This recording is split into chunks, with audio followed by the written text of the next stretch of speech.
viento del Espíritu nos hace volar. A tierras lejanas vienen a despertar. Las generaciones levantan su voz. Australia es tierra donde reina Dios. Iglesia Live, Iglesia Live.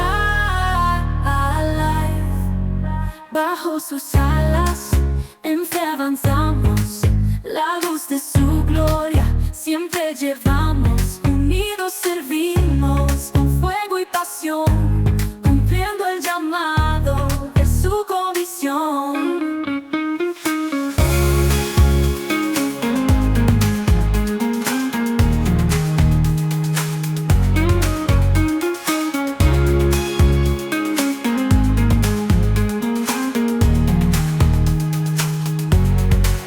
Bajo sus alas en fe avanzamos, la luz de su gloria siempre llevamos. Unidos servimos con fuego y pasión, cumpliendo el llamado de su comisión. Sé que es una palabra que el Señor ha venido preparando. Y bueno, qué mejor manera de comenzar que colocando este tiempo en sus manos, ¿cierto? Antes de comenzar a orar, sí quisiera que fuéramos preparando, si tienen sus Biblias, Bible App, si la tienen. Vamos a ir a 1 de Samuel capítulo 21. Me rodó por acá, está haciendo un poquito de feedback. El speaker. Listo. Bueno, 1 de Samuel capítulo 21, si no sabes dónde está, eso está en el Antiguo Testamento. ¿Sí? Entonces, 1 de Samuel capítulo 21. Entonces, antes de comenzar, vamos a orar. Los invito a cerrar sus ojos. Padre, Señor, te damos gracias por este tiempo. Gracias, Dios bendito, por permitirnos una vez más reunirnos y compartir, Señor, tu palabra. Gracias, Dios, porque aquí me presento, Señor, simplemente como un instrumento tuyo, Señor. Tú eres el que dirige, tú eres el que habla, tú eres el que cambia, tú eres el que transforma las vidas, Señor. Este es tu mensaje, Señor. Espíritu Santo, ya te estás moviendo, Padre. Espíritu Santo, ya te estás moviendo. Y sigue moviéndote con libertad. Habla a tu iglesia que tu novia escucha, Padre. En el nombre de Jesús, amén y amén. Bueno, hoy vamos a hacer algo un poquito diferente. Yo creo que todos ven la... ¿Sí? Ok. Bueno. 1 de Samuel capítulo 21, empezando desde el verso 1. Eduardo, si pones verso 1, listo. Como se pueden dar cuenta, bueno, creo que se corrió un poquito, pero ahí donde está resaltado, cuando yo lea lo que está resaltado, ustedes lo van a leer. ¿Sí? Lo que yo lea, lo que está resaltado, ustedes lo leen. Entonces vamos a hacer una prueba. Primer verso: David fue a la ciudad de Nob para ver al sacerdote Ahimelech. Cuando Ahimelech lo vio, se puso a temblar. Exacto, eso, así. Entonces vamos a hacerlo otra vez, ya con más confianza. Y dice la palabra del Señor. David fue a la ciudad de Nob para ver al sacerdote Ahimelech. Cuando Ahimelech lo vio, se puso a temblar. Les preguntó. Exactamente. El rey me envió en un asunto privado, me pidió que no le contara a nadie por qué estoy aquí. Les dije a mis hombres dónde buscarme después. Ahora bien, dame 5 panes o cualquier otra cosa que tengas. No tengo a la mano. Eso. Respondió el sacerdote. Pero aquí está el pan sagrado, el cual pueden comer si tus jóvenes no se han acostado con alguna mujer recientemente. No te preocupes, le aseguró David. Nunca permito eso, estén con mujeres cuando estamos en plena campaña. Y ya que se mantienen limpios aún durante misiones ordinarias, cuanto más en esta. Siguiente verso. Como no había otro alimento disponible, el sacerdote le dio el pan sagrado, el pan de la presencia, que se ponía delante del Señor en el tabernáculo. Justo en ese día había sido reemplazado por pan recién horneado. Aquel día estaba allí Doeg, el edomita, jefe de los pastores de Saúl, que había sido detenido delante del Señor. David le preguntó a Ahimelech. El asunto del rey era tan urgente que ni siquiera me dio tiempo de tomar un arma. A quien tú mataste en el valle de Ela, le contestó el sacerdote. está envuelta en una tela detrás del éfod. Tómala si quieres, porque es lo único que tengo. Esta espada sin igual, le respondió David, dámela. Entonces David escapó de Saúl y fue a donde el rey Aquís de Gat. Pero a los oficiales de Aquís estuviera allí. ¿No es este David el rey de la tierra?, preguntaron. ¿No es este a quien el pueblo honra con danzas y canta? Saúl mató a sus 1000 y David a sus 10,000. David, esos comentarios, y tuvo de lo que el rey Aquís de Gat pudiera hacer con él. Así que se hizo pasar por loco, arañando las puertas y dejando que la saliva escurriera por su barba. Finalmente, eso no lo lean, tranquilos, el rey Aquís le dijo a sus hombres: ¿tienen que traerme a un loco? Ya tenemos suficiente de ellos aquí. ¿Por qué habría de permitir que alguien como él sea huésped en mi casa? Wow, tremenda palabra. Tremenda palabra. Cuando yo leo este tipo de historias en la palabra, se me es muy difícil no agradecerle al Señor que nos haya dado su palabra como nos las dio, sin filtrar los desafíos, las luchas, los temores, las frustraciones que enfrentaron aquellos a quienes Él usó poderosamente. Por eso estoy tan agradecido con el Señor, que cuando leo su palabra, cuando verdaderamente leo su palabra, puedo conectarme con las personas a través de las cuales Él obró. No precisamente por sus victorias, sino precisamente por esto, por las luchas, los miedos, las frustraciones, los desafíos que la Biblia comparte abiertamente. Ahora, aquí delante de nosotros, ¿sí?, este texto es supremamente interesante. ¿Por qué es supremamente interesante? Porque no solo marca el comienzo de lo que David tendría que enfrentar en un periodo de 10 años, todas las pruebas y dificultades que él enfrentaría antes de ser coronado rey, o porque nos explica o nos permite entender por qué David, ¿sí?, tuvo que vivir esos 10 años. Este texto es importante. Este capítulo es importante porque sirve como validación para ti y para mí de que grandes victorias suelen estar precedidas de grandes pruebas. Amén. Este texto, este capítulo, estos versos que acabamos de leer sirven como validación para ti y para mí de que puedes estar en el centro de la voluntad de Dios y aún así experimentar adversidad. De que puedes estar en el centro de la voluntad de Dios y aún así experimentar adversidad. De que puedes ser bendecido y aún así tener que caminar por un desierto. De que puedes ser ungido y, como David, tener que enfrentar persecución.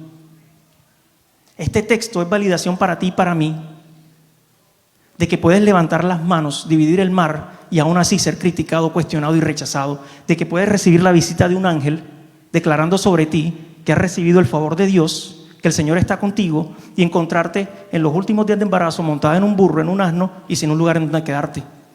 Este texto sirve como validación para ti y para mí de que pueden alabarte y puedes escuchar multitudes gritar Hosana y al siguiente día crucifíquenlo. Por eso la palabra nos presenta a David, el salmista, David el gran guerrero de Dios, David el ungido para ser el próximo rey de Israel, David de quien se escribieron canciones, David el asesino de león, de gigante y de osos. David en esta época de su vida está huyendo porque lo está persiguiendo un rey envidioso, un rey celoso, su suegro, nada menos y nada más. Entonces David huye porque obviamente Saúl quiere desaparecerlo de la faz de la tierra. Pero la palabra nos dice en versos anteriores, en el capítulo anterior, que no es la primera vez que David tiene que huir. Porque la primera vez David huye a Ramá buscando al profeta Samuel por protección. Pero esta vez, en esta ocasión, cuando huye, David lo hace a Nob, a la ciudad de Nob. Nob básicamente se convirtió en una ciudad santuario como habían sido las antiguas bases sacerdotales para los israelitas. Entonces David va a Nob y en Nob él va solicitando provisión al sacerdote Ahimelech. Ahora, si uno lee este texto, qué mejor lugar, ¿cierto? Pero entonces David, aquí nos encontramos con David Básicamente, un David que no tiene amigos, ya no tiene aliados, un David que no tiene armas, un David que está débil, un David que está cansado, un David que tiene hambre, un David que necesita ayuda. Y la palabra nos dice que David fue a la ciudad de Nob, que David fue a la casa de Dios. ¿Qué mejor lugar nosotros para ir, para acudir cuando estamos cansados, cuando estamos debilitados, cuando tenemos hambre que la casa de Dios? ¿Qué mejor lugar al cual acudir cuando necesitamos protección, cuando necesitamos intercesión en nuestra vida, cuando necesitamos oración sobre nuestras cosas? ¿Qué mejor lugar al cual ir cuando necesitamos provisión, cuando necesitamos esa palabra fresca, esa palabra que fortalezca nuestro espíritu, que reanime nuestras fuerzas? ¿Qué mejor lugar que la iglesia? Por eso, no sé ustedes, pero a mí me reconforta saber que puedo venir a un lugar, como lo decía Fabián, no un edificio lleno de personas que simplemente quieren reunirse a escuchar una palabra alentadora que los anime o una canción que los motive. Me reconforta saber que puedo venir a un lugar donde nos reunimos a escuchar de Dios, donde no nos vamos hasta que estamos satisfechos que Dios habla en nuestras vidas, donde toda palabra, donde todo mensaje, todo testimonio que se comparte, desde el púlpito, desde los devocionales, desde el grupo de conexión hasta el ministerio de niños, es ministrado correctamente, es ministrado porque viene del Señor. Amén. Entonces, iglesia, por eso es importante que nosotros como iglesia creemos también y permitamos que el Señor cree esa atmósfera donde personas como David, como tú, como yo, podamos venir a este lugar y ser pastoreados correctamente, donde podamos venir y podamos crecer, donde podamos venir y se nos pueda alimentar con palabras frescas, donde el fuego del Espíritu que Dios ha colocado en nosotros siga ardiendo, siga encendido, ¿sí? Entonces, ¿están conmigo, iglesia? Amén, eso. Entonces, es interesante porque David hace algo y lo primero que David hace al llegar a Nob, yo sé que eso no pasa en esta iglesia, ¿no?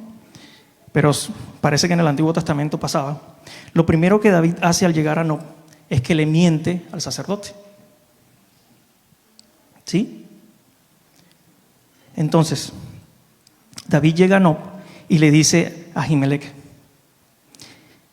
Saúl me envió en una misión secreta.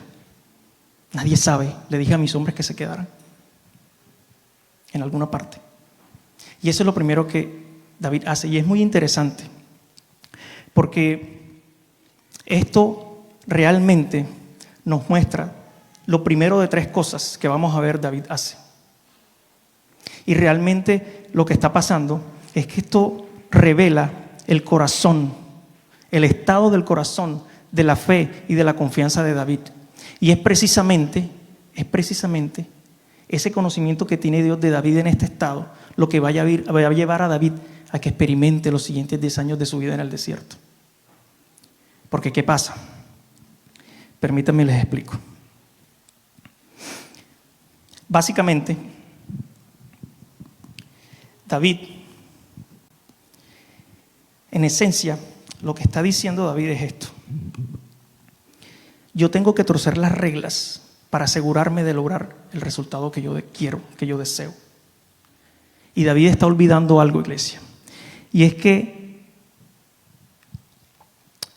si el Señor quiere que David, o permite que David pase por momentos como ese, es básicamente para acercarlo más a Él. David se está olvidando de que el acceso a Él por parte de sus enemigos está limitado por el escudo del propósito que Dios ha puesto en Él. Y David se le está olvidando eso. Entonces, ¿qué pasa? Dios va a permitir que David pase por situaciones como estas para acercarlo más a Él. Dios va a enseñarle a David a mantener un sentido de propósito en medio de la adversidad, en medio de la prueba, en medio de la espera, en medio del dolor, en medio de la desesperación. Dios va a comenzar a pulir ciertas asperezas en la vida de David mientras lo prepara para su llamado. Pero entonces, eso puede sonar como un Dios que es necesitado, ¿cierto? Pero no es así. Eso suena como un Dios que es íntimo, que es cercano, que es relacional. Eso suena como un Dios que quiere hombres y mujeres conforme a su corazón. Y eso solo pasa cuando hay intimidad. Amén. Interesante, ¿no?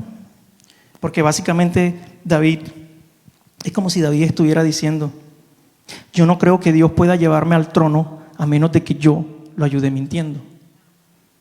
Yo no creo que Dios pueda darme ese trabajo a menos de que yo lo ayude mintiendo en la hoja de vida. Yo no creo que Dios tenga separado para mí la persona idónea a menos de que yo salga con varias personas y por descartes encuentre la que es. Así que me pregunto, iglesia, ¿cuál es tu a menos de que yo? Porque eso es lo que el Señor nos está preguntando. ¿Cuál es tu a menos de que yo? Ahora, luego de mentirle a Ahimelech, David le pide algo de comer, algo que lo sostenga. Entonces a Ahimelech, David le pide 5 panes y Ahimelech le dice. Y es muy interesante esa respuesta de Ahimelech.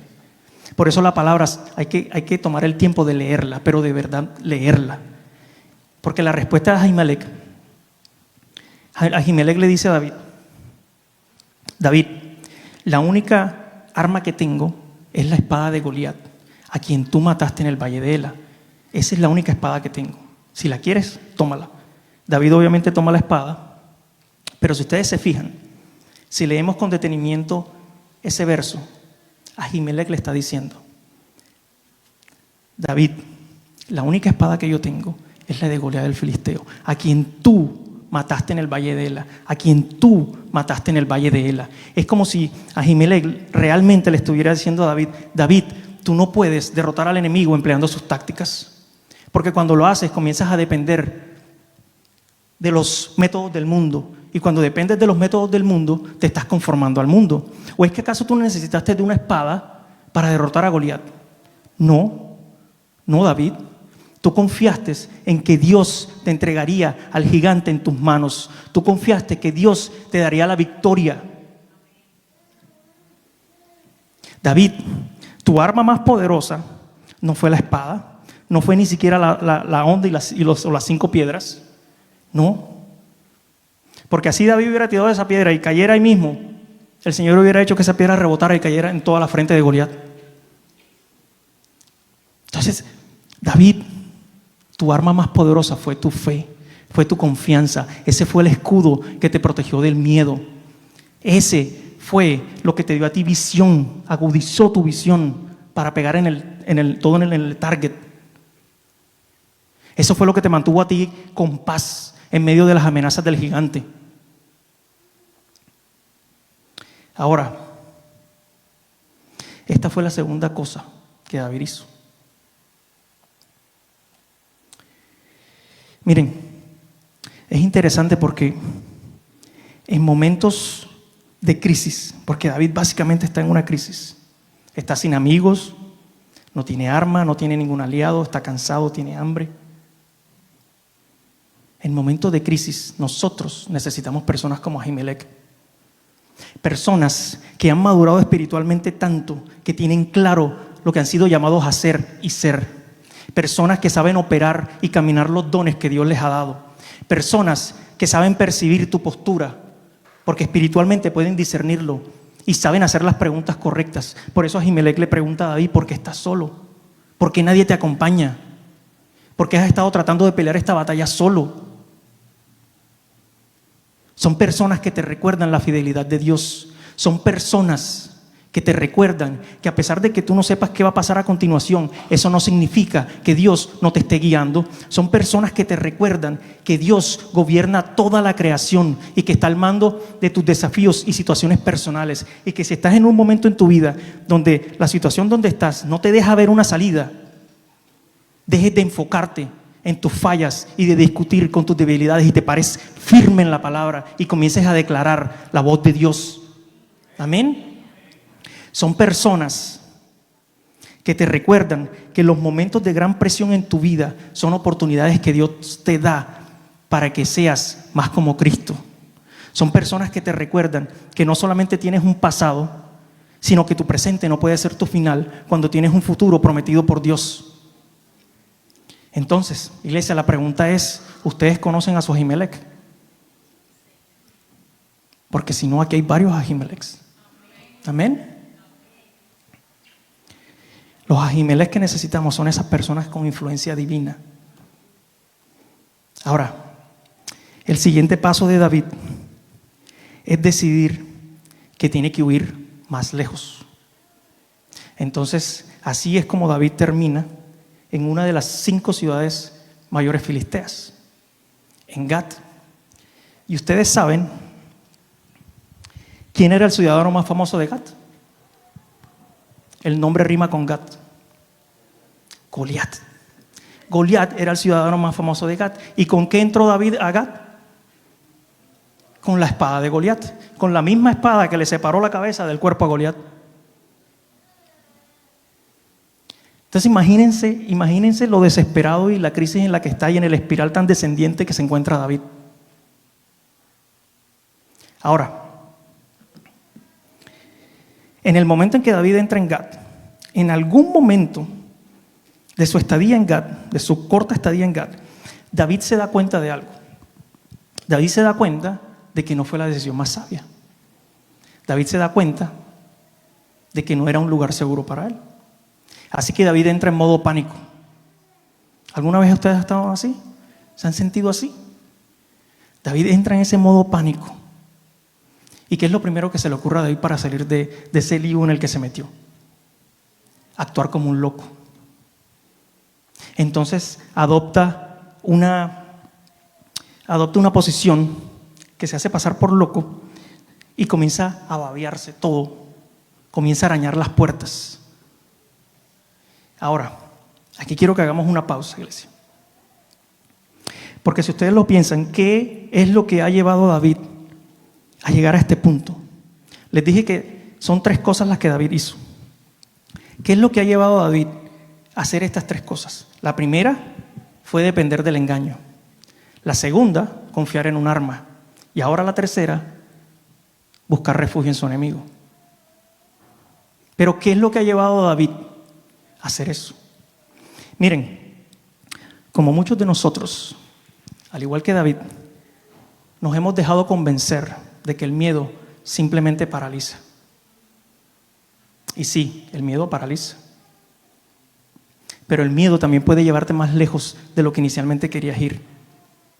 Tan lejos que no puedes vivir el llamado ni el propósito que Dios te ha dado. Y eso es lo que le está pasando a David. Tienen que traerme a un loco, dice el rey Aquís.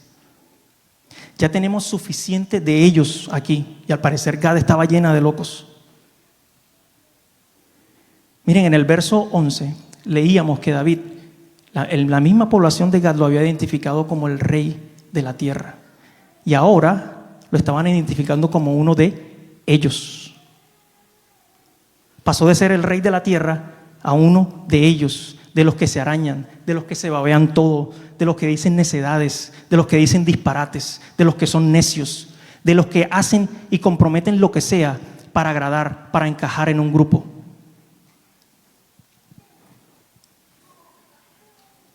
Así que, ¿qué le ha pasado a David? Como nos pasa a muchos de nosotros, el miedo ha terminado llevando a David a un círculo, a un entorno donde él no puede ser quien ha sido llamado y comisionado a ser.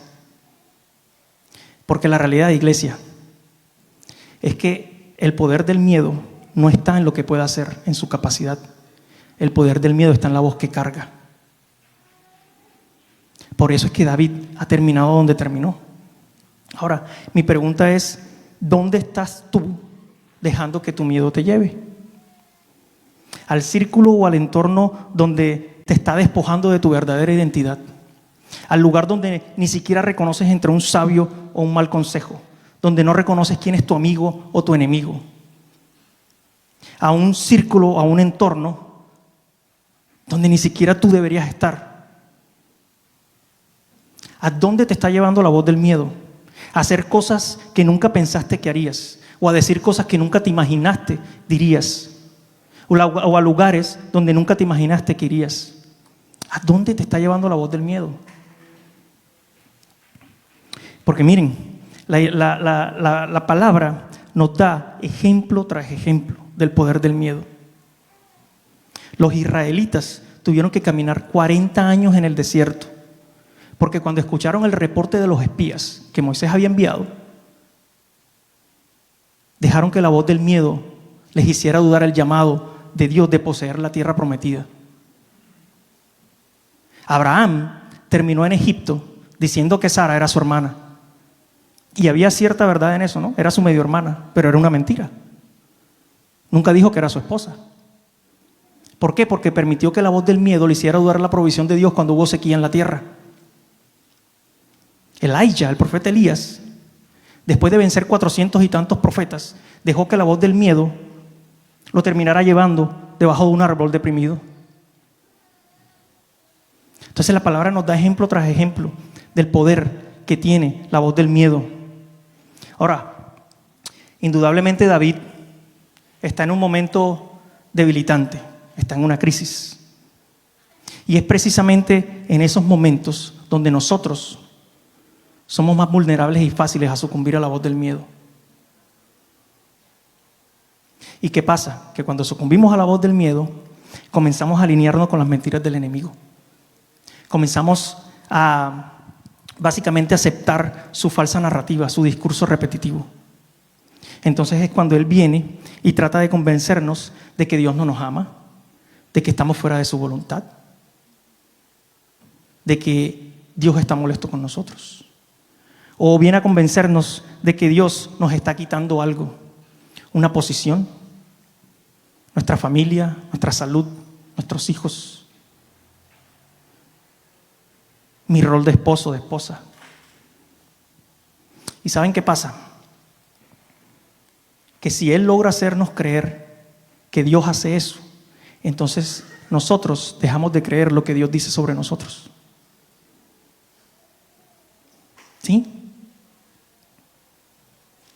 Entonces, si nosotros ya no creemos lo que Dios dice sobre nosotros, se nos hace difícil, inclusive, venir a su casa y cantar sobre la bondad y la fidelidad de Dios. Se nos hace difícil levantar las manos y exaltarlo.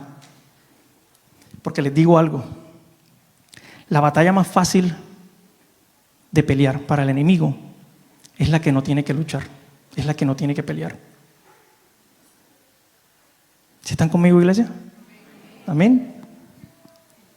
Ahora, ustedes saben cuándo el enemigo ha sido victorioso en su intento. Cuando básicamente nosotros comenzamos a recitar sus mentiras como si fueran nuestras verdades. Cuando dejamos que la voz del miedo convierta una temporada temporal en una historia permanente. Convierta una situación que estemos viviendo en nuestra conversación más constante.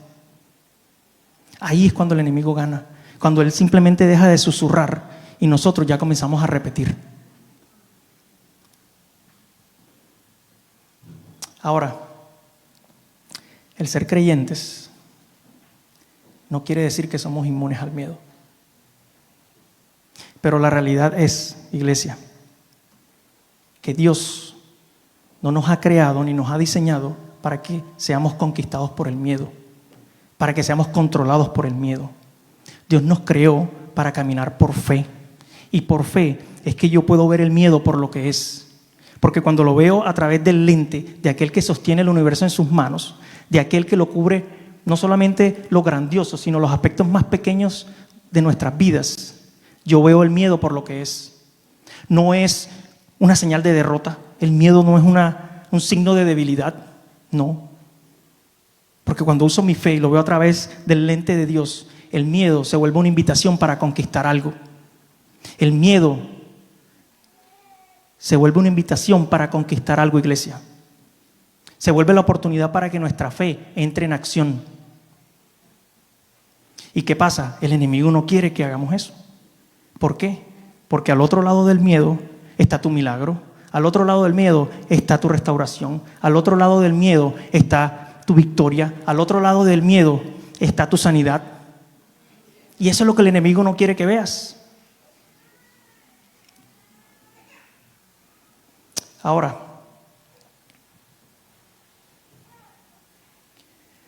Hay algo muy interesante con este texto, y es que inicialmente, como muchos de ustedes saben, la palabra no estaba dividida ni en capítulos ni en versos, pero especialmente este capítulo, o esta historia, fue escrita para ser leída consecutivamente.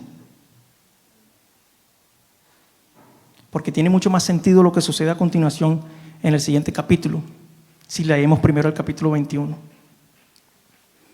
Ahora, yo no sé cuántos de ustedes recuerdan, ya hoy día creo que es muy común, muchos ya lo hacen, pero yo no sé si ustedes recuerdan cuando hace años atrás, en las películas, cuando terminaban los créditos, comenzaron a salir escenas al final de la película.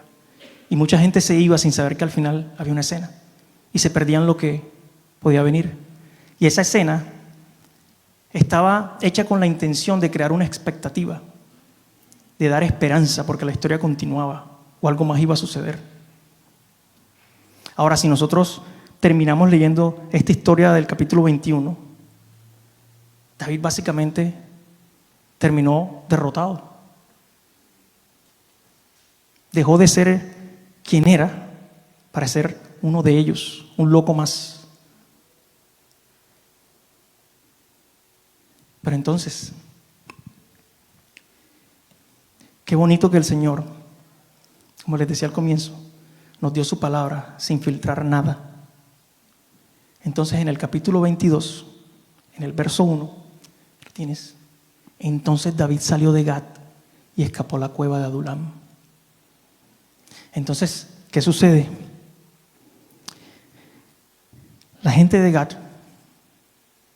el papel que David desempeña o hace, fue tan convincente que creyeron que era un loco y David sale de Gat. Finalmente, al salir de Gat, escapa a una cueva en Adulam. Ahora, posiblemente, si ustedes se imaginan o se ponen en los zapatos de David, David terminó en esa cueva frustrado. David terminó en esa cueva tal vez desanimado. David terminó en esa cueva muy seguramente agobiado, luchando por encontrar una razón para seguir adelante. No sé cuántos de ustedes pueden identificarse con David si en este momento de sus vidas están pasando por algo que ya no solamente parece agresivo, sino excesivo. No sé si algunos de ustedes pueden identificarse con David, porque miren, nos podemos dar cuenta lo que sucede cuando seguimos la dirección del miedo, de su voz, de la sutileza con la que nos susurra. Pero como les decía, esas escenas normalmente son para crear expectativa, para dar una luz de esperanza. Pero entonces ahorita nos podemos preguntar, ¿cómo terminar así como terminó David, en una cueva? Es esperanzador.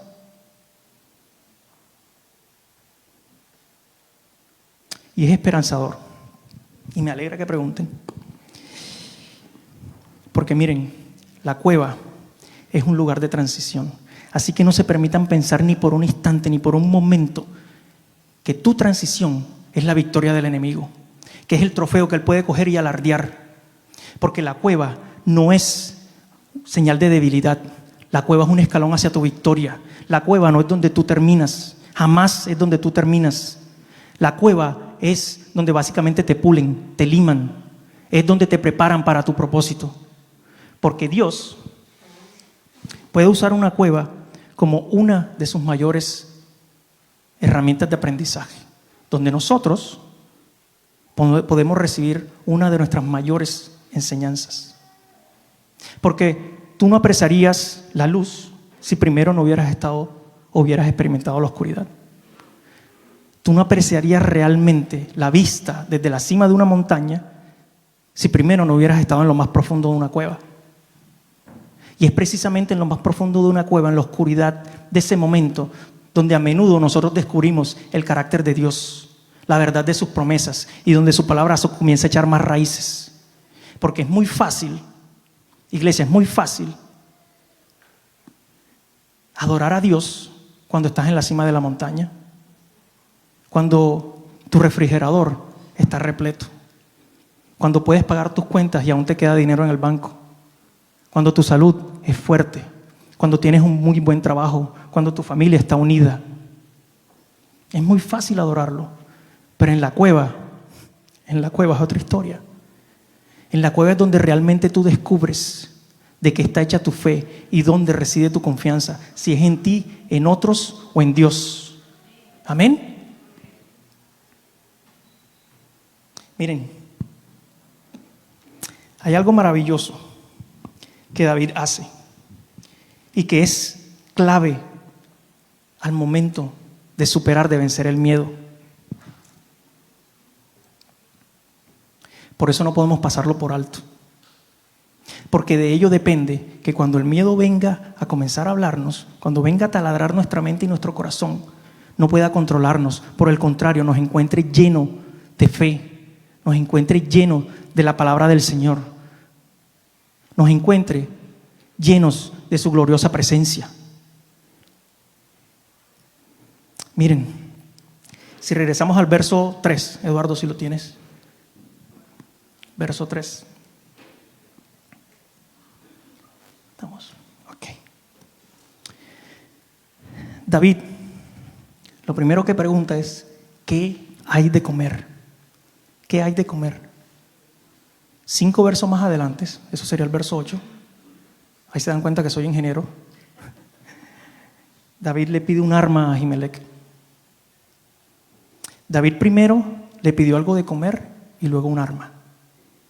David primero le pidió algo de comer y luego un arma. David primero le pidió algo de comer y luego un arma. Es decir, que David sabía que antes de entrar en la guerra debía alimentar su espíritu. David sabía, entendía que antes de ir a pelear cualquier batalla, él necesitaba alimentar su espíritu. ¿Sí están conmigo? Ahora, ¿con qué lo alimentó? ¿Con qué alimentó David su espíritu? La palabra nos dice que lo alimentó con el pan sagrado, con el pan de la presencia. ¿Qué era el pan de la presencia? El pan de la presencia era pan que se colocaba en el tabernáculo cada semana, los sábados, específicamente en el lugar santo.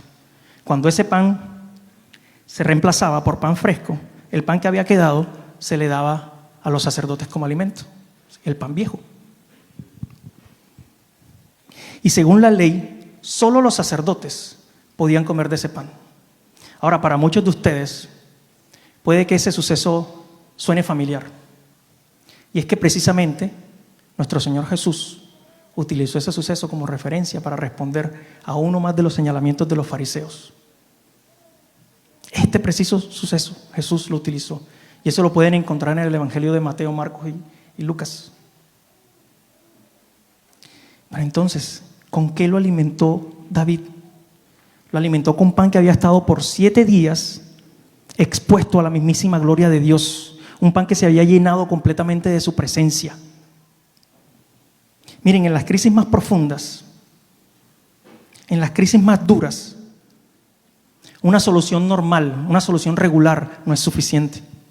Necesitamos algo más allá de lo común, más allá de lo regular, más allá de lo ordinario. Necesitamos comer del pan de la presencia de Dios. Necesitamos comer del pan sobrenatural. Porque en ese momento es que necesitamos fuerza, necesitamos esperanza, necesitamos sustento, necesitamos de su alimento, necesitamos comer el pan. Amén. Miren, muchos de nosotros tratamos de ir y enfrentar las batallas de la vida mientras nos estamos muriendo de hambre espiritualmente. Entonces queremos salir y luchar batallas físicas cuando espiritualmente estamos vacíos. Cuando espiritualmente estamos vacíos. Entonces queremos tener victoria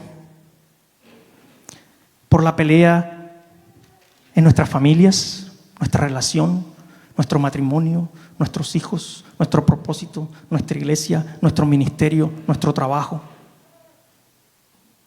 Mientras nos estamos muriendo de hambre espiritualmente. Y después terminamos cansados, drenados, agotados, frustrados, hasta derrotados, y nos preguntamos después ¿por qué? Porque estamos peleando vacíos, iglesia. Estamos luchando vacíos y necesitamos comer del pan sagrado, necesitamos comer del pan de la presencia, necesitamos comer pan que no es común y corriente, porque nuestras luchas no son comunes y corrientes, son contra potestades, principados y poderes de las tinieblas de este mundo. Necesitamos pan sobrenatural, iglesia. Ahora, puede que ustedes se pregunten, bueno, espérate un momento, Marvel. Si tú dices que este pan es sobrenatural, que te da fuerza, que te da sustento, ¿cómo es que David comió del pan y terminó en una cueva?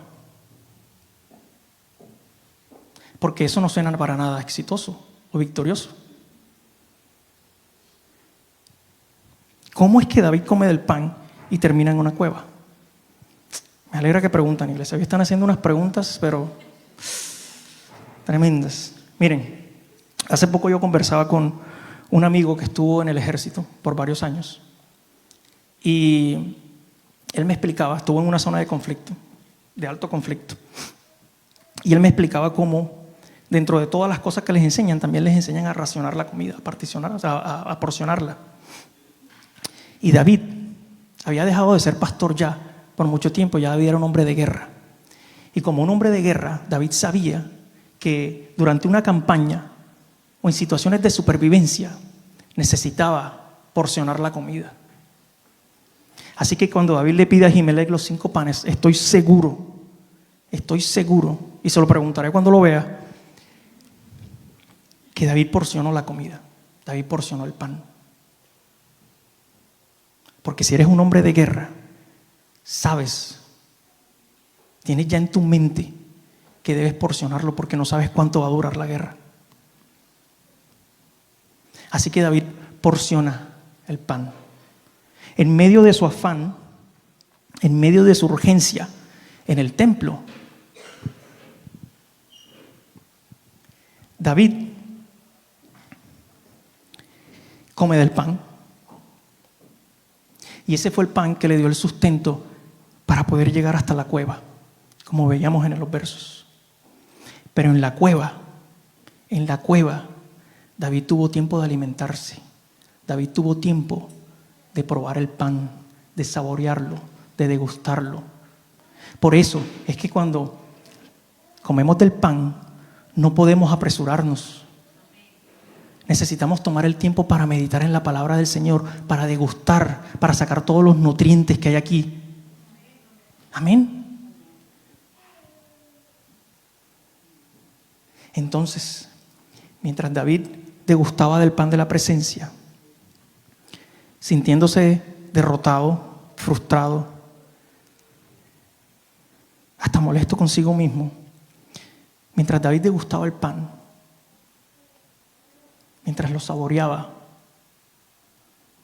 su atención volvió a enfocarse en Dios. Comenzó a recordar la bondad y la fidelidad del Señor. Comenzó nuevamente a celebrar la obra del Señor en su vida. Sus pensamientos comenzaron nuevamente a tomar una dirección de adoración reverencial. Y su corazón comenzó a recibir una nueva canción. Ahora, ¿cómo estoy seguro de esto?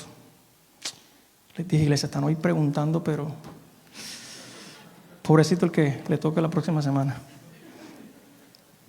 Porque David tenía el hábito de escribir, de registrar verdades acerca de Dios.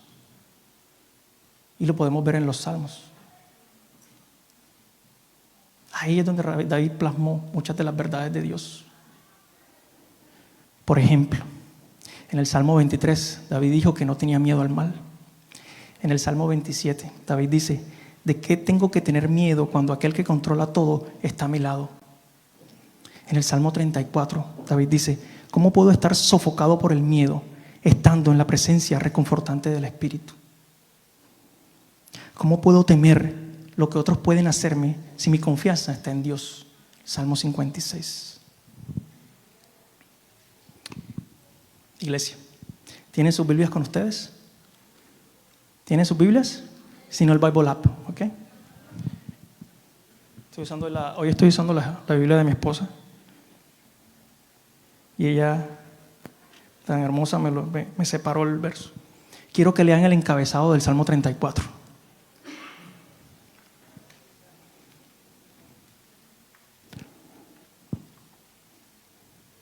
¿Lo tienen? Bueno, se los voy a leer igual. Salmo de David acerca de cuando se hizo pasar por loco frente a Abimelech, otro nombre para Aquís, quien lo echó de su presencia. ¿Cómo sé que David porcionó el pan y comió? Porque en la cueva David escribió el Salmo 34. Porque en la cueva, si van al Salmo 56, Salmo 56, dice, para el director del coro, Salmo de David acerca de cuando los filisteos lo capturaron en Gat. Salmo 34 y Salmo 56 fueron escritos por David en ese momento. ¿Cómo sé que David escribió esos salmos?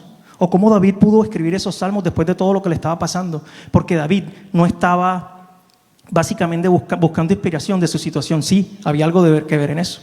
Pero David, la inspiración de David estaba en la relación que él tenía con Dios. Cuando David comió del pan, David fue capaz de escribir esos salmos. ¿Y qué dice el Salmo 34? No lo voy a leer por tiempo, iglesia. Pero dice, uno de los versos más famosos de ese salmo es: busqué al Señor y Él me respondió y me libró de todos mis temores. Busqué al Señor y Él me respondió y me libró de todos mis temores. Lo que David está diciendo es que Dios siempre está presente, listo para guiarte, para llevarte a través de la oscuridad del miedo al abrazo reconfortante de su amor. No amándote desde la distancia, no amándote íntimamente, como un padre compasivo que conoce los anhelos más profundos de tu corazón. Y si eso no es, explota tu mente. No sé qué puede explotar tu mente. Es tremendo. Porque en el momento donde David estaba más derrotado, David entendía que primero, antes de ir a la guerra, necesitaba alimentar su espíritu.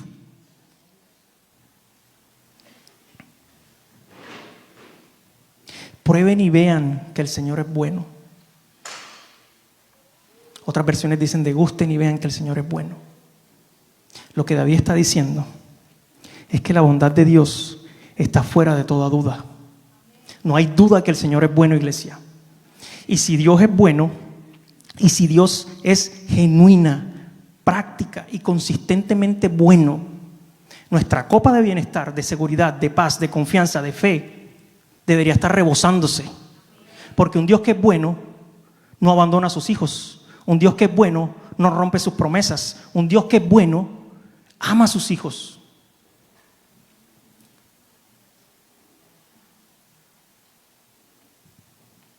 Ahora,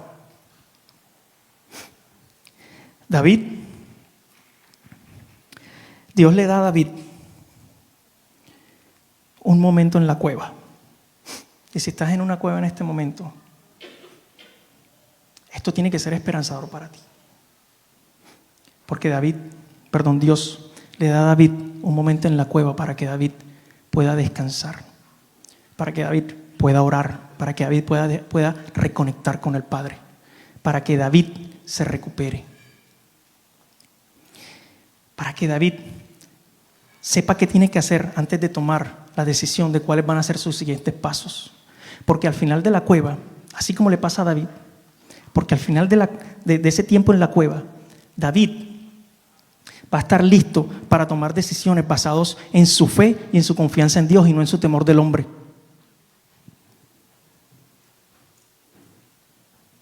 Y no en lo que la voz del enemigo le dice.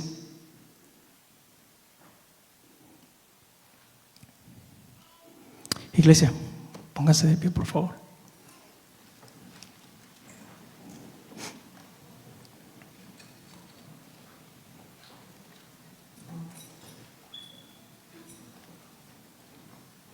Miren, David nos está enseñando algo. Y es que el miedo no puede estar mucho tiempo en un corazón que confía en el Señor. ¿Cómo confiamos en el Señor? Cuando pasamos tiempo con Él. Cuando leemos lo que Él ha escrito, lo que Él ha registrado. Cuando comemos del pan de la presencia. ¿Cómo vencemos el miedo? Comiendo el pan de la presencia. Comiendo de ese pan sobrenatural. Ahora, eso no significa que te vas a olvidar de lo que te está sucediendo. No. Pero sí que tú eliges creerle al Señor, creer en su provisión, creer en su cuidado. Los invito, iglesia, a cerrar sus ojos por un momento. No presten atención a lo que está pasando a su lado. Simplemente escuchen al Señor.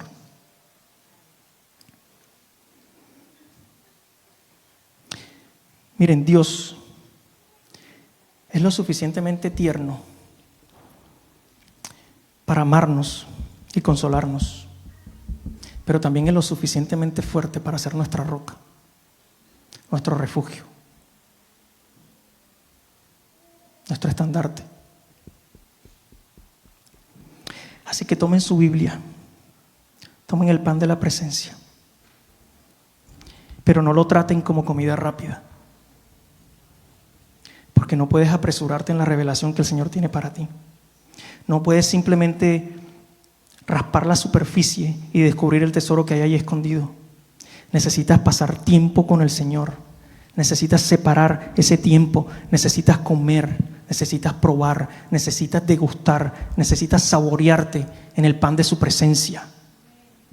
Porque así es que se vence el miedo. Así se superan los temores.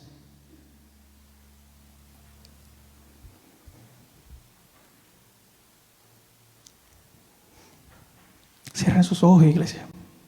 No presten atención a lo que está pasando a su alrededor. Simplemente reciban ese aliento fresco que el Señor está soplando en sus vidas. Reciban ese aliento fresco que el Señor les está dando.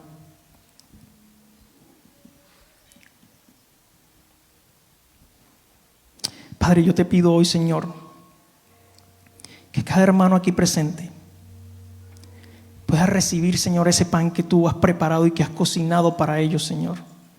Que se deleiten en el sabor, Señor, sobrenatural de tu palabra.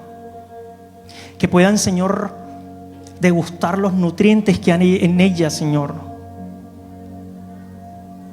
Que cuando el enemigo venga a hablarnos, cuando el enemigo venga con su falso discurso, estemos con nuestros estómagos llenos, Señor, pero de tu palabra, Señor, del pan de tu presencia, del pan que es sobrenatural, del pan que nos sostiene.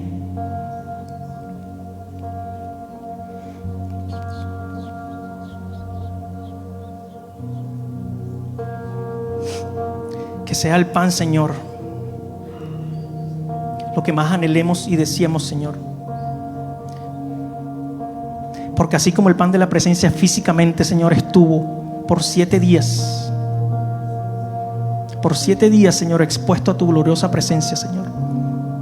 Así también quiero, Señor, estarlo yo, Señor. Que cada uno de nosotros se exponga a la palabra tuya, Señor, a tu presencia, por el tiempo necesario, Señor. Y el tiempo necesario es todo el tiempo, Padre. Yo no puedo simplemente picar el pan, porque me pasa lo que le pasó a David en el templo. Como un pedazo, Señor, pero salgo a batallar y termino derrotado, Señor. Necesito tener mi estómago lleno. Necesito saciar mi hambre, Señor, pero con tu palabra. Y cada vez que la como, Señor, quiero más. Cada vez que la como, Señor, me deleito más. Cada vez que la como, Señor, crezco más. Gracias, Señor, porque tus obras más grandes no pasan solamente en las montañas, Señor, sino también detrás, Señor, en las cuevas más profundas. Señor, yo no sé lo que el miedo esté hablando hoy a tu iglesia, Padre. Tú sí lo sabes, Señor. Pero tú tienes una palabra, Señor. Tú tienes la palabra, Padre. La palabra que da vida. La palabra que fortalece. La palabra que es capaz, Señor, de parar la mentira más grande, Señor. De tumbar el muro más gigante que el enemigo quiera colocar, Señor. Padre, hoy decidimos colocarnos los lentes de la fe, Señor. Pero eso solo funciona, Señor, cuando como de tu pan, cuando me nutro, Señor, espiritualmente. Por eso hoy vengo a ti, Señor.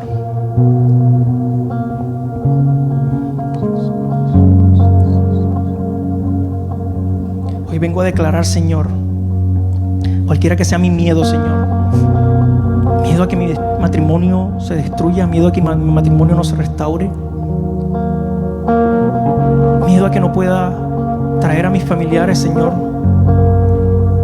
porque están pasando un mal momento en los países, Señor, de donde seamos. Miedo porque no encuentro mi pie en este país. Miedo porque no encuentro un trabajo, Señor. Miedo porque no sé qué dirección, Señor, tomar. Hoy por el poder de tu palabra ese miedo cae, Señor. Hoy por el poder de tu palabra, Señor, no creemos más las mentiras del enemigo. Hoy por el poder de tu palabra, Señor, esa conversación constante que hemos tenido de nuestra situación hoy termina y hoy comenzamos a declarar, a pararnos firme en tu palabra, Señor, y a declarar tus verdades, Señor.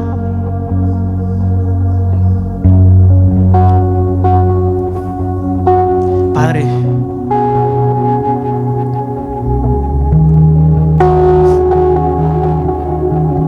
antes de que el capítulo 22 pasara, Señor, había pasado el 21. Antes del 21, el 20, Señor. Padre, mi pasado no es mi final. Mi presente no es mi final, Señor, porque ya tú has declarado un futuro. Y ya está declarado, Señor.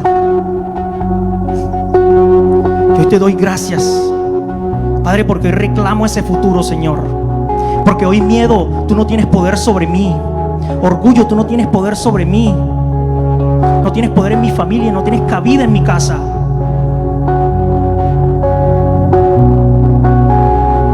Porque somos templos de tu espíritu, Señor, y no fuimos creados con espíritus de temor. Hoy la fe que te ha depositado, Señor, en mí me da la confianza de declarar, Señor, esas verdades. De que cualquiera que sea el miedo, tú vas a proveer, Señor, la solución. Que cualquier mentira que el miedo quiera hacernos creer, tú nos muestras la luz. Porque tú mismo eres luz, Señor. Tú eres espíritu, Padre.